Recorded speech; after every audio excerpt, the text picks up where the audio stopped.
Good afternoon and welcome to Bull Market Stock Show. This is your host Rian Hobson, and we have actually a jam-packed news talk show today, where we will have several actually news that actually came through that is now out of Australia this morning. Then we have gold that actually roared back yesterday. Today it's a bit of a retracement that is going through. Then we have the Chinese data also this morning that came out. We have the British news that came out.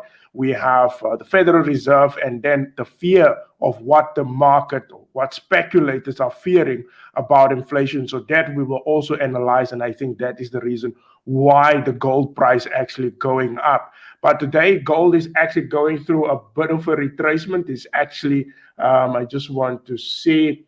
Gold is a bit down with a 0.4% at 1824.50. But for me personally, as I state below, it looks like a high possibility that gold might go to 1850. I will state my reason later in the show, but we will go through actually some very important news out of Australia. But before I go on, please subscribe for my YouTube channel.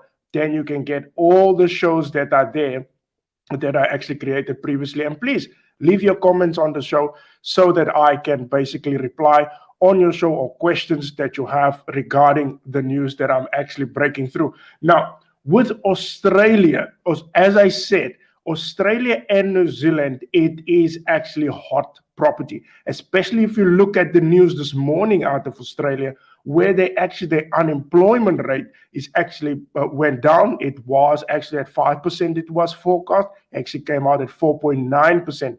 Also, if you break down that numbers, you look at, for example, the full-time jobs. There was 51,000 full-time jobs created. That is now of the employment change number of 20, I think it was 29,000 that it came out.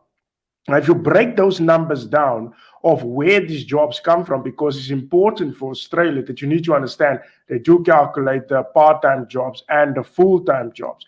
Now, the full-time jobs came out at about 51,000 jobs that was created. The part-time jobs was negative 22,000. Now, that is actually positive because there was more full-time jobs that created, and then there was a loss of part-time jobs that was created. That is actually a very good number. And one thing that I also picked up when you look at Australia, I just want to actually to share my screen for you with that data that actually came through yesterday. One thing that was important for me is that the unemployment number, it actually hit, let me just share, just one moment. The unemployment number, it actually hit 4.9%. And that is actually a very good indication. If I just need to share my screen here, it's 4.9. If you reverse back the data, it's actually, the unemployment number fell so low, it's actually below where it came from COVID or from the lockdown. So it means that Australia needs actually also to taper. They did state that they will actually start to taper in November. But with this news that came through this morning of the unemployment rate is actually better where it was in 2020. So which means they need to start to taper and be serious about taper. The other one that I was talking about is New Zealand. Now, New Zealand is going to stop entirely their QE program. And I think that might also result for Australia to stop that. Now, that's why I said that Australia and New Zealand, for me, those are the two currencies that looks for me like hot, really hot property. So please be on the lookout for those two. Now, I know with the Australian dollar, there's a bit of the story of where it hits the 0.78 level, and then it just comes down. I think with this data that I saw this morning, and also that the numbers are better than 2020, and the Federal Reserve that is basically trying to be dovish, which I will explain later on, that is enough ammo for the Australian dollar to go over that 0.78 mark, move towards the 0.8 mark, and maybe go higher. That is my look at the Australian dollar. That you can also look at your opinion that you can state on that, and please leave the comment if you think that I'm wrong. We can have this debate as well. Now, those are the two things for me that looks like hot property. Now, with gold also, gold actually yesterday it moves actually quite aggressively up. It was sitting at 1800. It moved to about 1820. This morning it was looking going towards the 1850. It was sitting there at 1830, and I was thinking, oh, it's going to retrace a bit and then it's going to push on. Now, the story with gold, that is to do with the Federal Reserve's comments yesterday. Jerome Powell, they bombard him with questions about the inflation story. And he, all of a sudden, he turned dovish yesterday. He didn't talk about the rate hikes that will be coming in 2023. He didn't talk about tapering. He was more concentrating on other things, about bottlenecks, and that the supply will come on stream. And that is where you will see that inflation will start to diminish. That was his narrative about the story about inflation, that it will just go away. But the Congress yesterday, where he was testifying, they were not having it, and they were bombarding him with some serious questions. Now, this is what the Congress people basically are fearing yesterday, and I was putting this for you together. They were fearing something else, and they were not actually going to back down on those questions. And I think today there will be more an avalanche of questions that they will get, that Jerome Powell will be bombarded on. Let me put this into perspective there for you. Maybe if I can get this one for you. Yeah. So this is actually the story of the inflation. Now, this is the picture. The chart that I put you on, this is what's between 1970 and 1990. So I took the data from 1972 until 1990. You can see in 1988. Now, this is what America faced during that time. Now, in blue, you will see, yeah, inflation is in blue. The interest rates is in black. You have gold. At that time, gold was still 362. Then it's gold in red, and then we have the dollar in yellow. Now, this was inflation, and then it's around, say, 1977. That is where inflation started to fly up. All right. Now, if I put my cursor there, it shows in blue. Just trying to get it there. It was at 14.8%. That was the story of inflation in the 1980s. Now, in 1980s, the US went to a recession. Even I think at that time also Ronald Reagan, who was the president at that time, he was shot as well. So it was basically chaos during that time, or they say the inflation period or inflation recession at that time. Now, if I leave my cursor there, if you go to black, you will see that interest rates actually moved up to 15%. Gold, on the other hand, who was in red, you can see here the behavior of gold. It actually went up, straight up. And it actually were reaching at that time, it was reaching about 495 at that particular point in time. So that was the story of gold, that it went up. Now, if you look here at the dollar at this time, the dollar in yellow, it was flat down.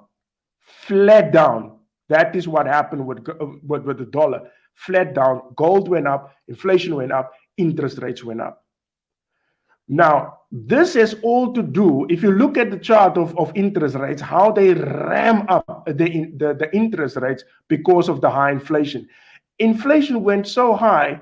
Just want to move to the other piece of the chart. Just trying to get the cursor there on top. Move up, you bloody bugger. Okay, I think, yeah. So inflation was, again, interest rates at that time moved up to 20%. That is actually how high the story went with the interest rates. It went to 20%. So this is what the Congress people are fearing that he will take too long for this whole inflation story to act on inflation, and then he needs to lift up interest rates very quickly. And that is where you will get a recession, because then he needs to lift up the interest rates very sharply. And if you look at gold at the time also, it moved up to 506. The same story here, the dollar was actually flat. It was actually dead at that time until they suppressed the economy so hard. That is where inflation actually started to go down, because it literally choked the economy. And that is where the dollar started to go up, because inflation went down, gold went down, and also the interest rates started to go down. Now, this is what the Americans are fearing, because they have this information that this scenario did happen in the 1970s. And it was chaos. It was a recession at that particular point in time. So, so that is what they try to avoid. But as things stands now, the Federal Reserve is literally not interested of raising interest rates. And this is what basically the Congress are fearing.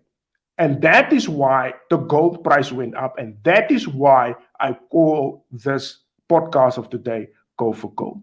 Because these things did happen before, and it looks like it can happen again. Now, a lot of commentators on the news do state that basically they do state that the inflation will simmer if supply comes up on the stream. The problem is that there's other shocks that can happen. It's not so simple. Anything can happen. For example, there's a story now with OPEC also. They can leave the oil price as it is, or the oil production as it is, and then oil prices go up. And then you sit with the problem of the high oil price that can also fuel actual inflation. Although they say if supply comes up, inflation will diminish, because then there's more goods to be produced. Fine, I understand that. But it takes time for those companies to get up. And on top of that, you make yourself vulnerable for surprises. That is what the Congress are basically fearing about the inflation story in the United States. So that is why actually the gold price actually went up so aggressively yesterday. And I think, on my personal opinion, and I think gold do have actually the potential to go up in maybe today, tomorrow. That is a possibility that it can reach actually 1850, although it's a bit retracing now currently.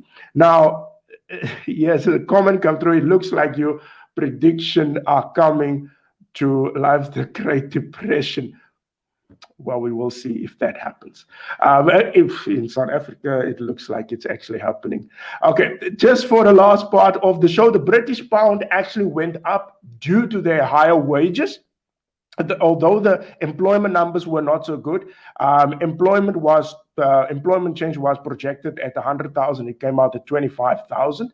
The unemployment rate actually went slightly up at 4.8%, and it was at 4.7%. The thing is, the wages actually went up. The wages that exclude bonuses, it actually came through at 6.6%, and then the wages that includes actually bonuses at 7.3%, and the wages that exclude bonuses is actually at 6.6%. So those news were actually the thing that, for me personally, that actually pushed up the British pound. But the inflation story is a bit confusing in the United States, and that's why the market is not sure of where to go. But the gold bucks actually came back, roaring back, because of what Congress was asking yesterday. And due to that confusion that the Federal Reserve was all of a sudden dovish yesterday, the markets start to move to gold. So be on the lookout for gold. It doesn't look like the Federal Reserve is actually serious of doing anything now. As they said, they are still hoping for supply to come back on stream. So please do subscribe for my YouTube page. Always send your comments through. Thanks a lot for the comment about the Great Depression. I'm still on that thing, and in South Africa, things doesn't look right at all. So please subscribe for my shows, and please leave your comments. Thanks a lot for listening. I will see you guys again with some good information tomorrow at 1 o'clock. Bye bye.